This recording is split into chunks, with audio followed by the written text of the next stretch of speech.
right, everybody, keep it going for your next comedian. He is the cook here. He's a good friend of mine. He has a YouTube called the Rottcast. So give it up for Dennis Reed.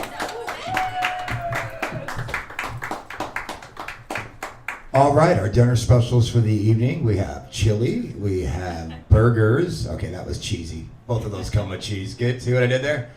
I've never done comedy in my life before. Joe showed up here and made me wear this shirt on. He threatened me with physical violence if I wouldn't do it. So I was like, all right, big guy, calm down, you know, and then you listen to his jokes and you get horny and you're just like, man, I should not be in the kitchen right now.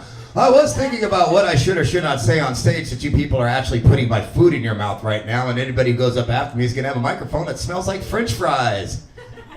I think we should have a mustache off. We got Magnum P.I. versus Norm Macdonald's living friend, Jess Everett over here. Some of my favorite comedians in the room, Thomas Friday, the man who only ordered the BLT when it wasn't on the menu.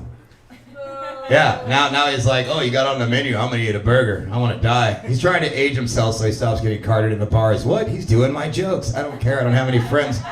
The other day I bombed for the first time. I don't know if I bombed so much as there was only 4 people there. One was wearing a Pornhub shirt, which I have never seen somebody outside of stepmom porn actually wearing a Pornhub shirt. That was really cool. And they were answering every question. You'd be like, yeah, have you ever been like? And the guy was like, yeah, I have. And you're like, no, dude, we don't want you to talk. You're not supposed to talk. You're supposed to laugh and shut up.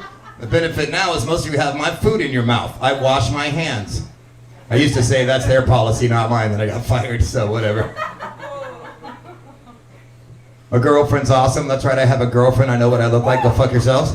And the other day she dyed her hair and she texted me a sexy little message. She's like, hey, I'm washing the dye out of my hair. Do you want to join me in the shower? And I was like, fuck no, I don't want to stand in the back of the shower for 20 minutes while you rinse out your goddamn hair. And I have to look down at myself and be like, why is this girl with me? I have no money. I'm ugly. My teeth look like they're going through a rough divorce and right now they're just separated, you know? But the thing is, with this space in the front of my teeth, I could take you out if you come at me like a velociraptor. Like I will fucking spit in your face, and it tastes like sadness. Speaking of sadness, I'm moving back into my truck. Everybody's so concerned. They're like, dude, it's wintertime. I'm like, bitch, I'm from Alaska. Wintertime happens from December fucking 12th to December 14th.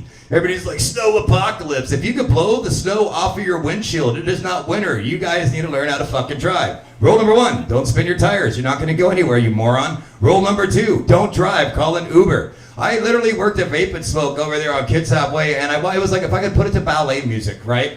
People would come up the hill as fast as they can, they'd get traction, and then they'd just do this beautiful little parade back down into the pile of cars. At the bottom of the hill was a cop car. The cop was like this. He's like, fuck it. I saw one dude get out of his Acura lowrider. Yeah, what's up? Cool car, bro. Fucking tore the front bumper off it. He's trying to fit this bumper, which is the length of the car into the back seat. I go to help him. He's got his grandmother back there, and he's just like shoving this thing on her. We took the bumper for him, and we held it to Vape and Smoke. He never came back for it. I think his grandma murdered him.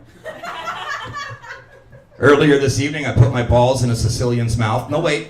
Hear me out. First off, when a Sicilian orders meatballs, you're like, really? Come on, man, that's just kind of on the nose, dude. Like, have some creativity. Second off, he's been my friend for 3 years, and I've been trying to put my balls in that boy's mouth for a long time. You don't have to bend down or anything. Okay, I try not to do midget jokes. That was not cool.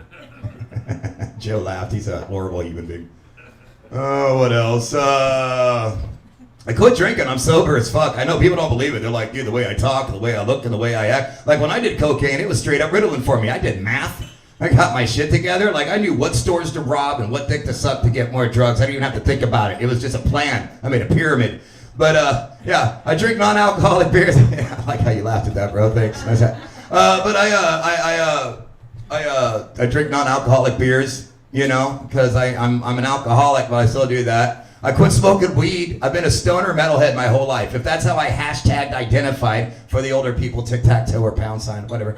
Yeah, I've been smoking weed my whole fucking life, and then I worked in the weed industry, and I burned out on it, and COVID happened, nobody's passing joints anymore, and I decided to quit, just smoke CBD, so now I smoke weed without weed in it. Thank God I have a girlfriend, because I cannot afford a fleshlight. Anyways, I love you all. Have a good night. Hell, Satan. Please, if you have a second, subscribe to my YouTube channel. They're gonna pay me money, and I will never have to do this again. Right. Bye.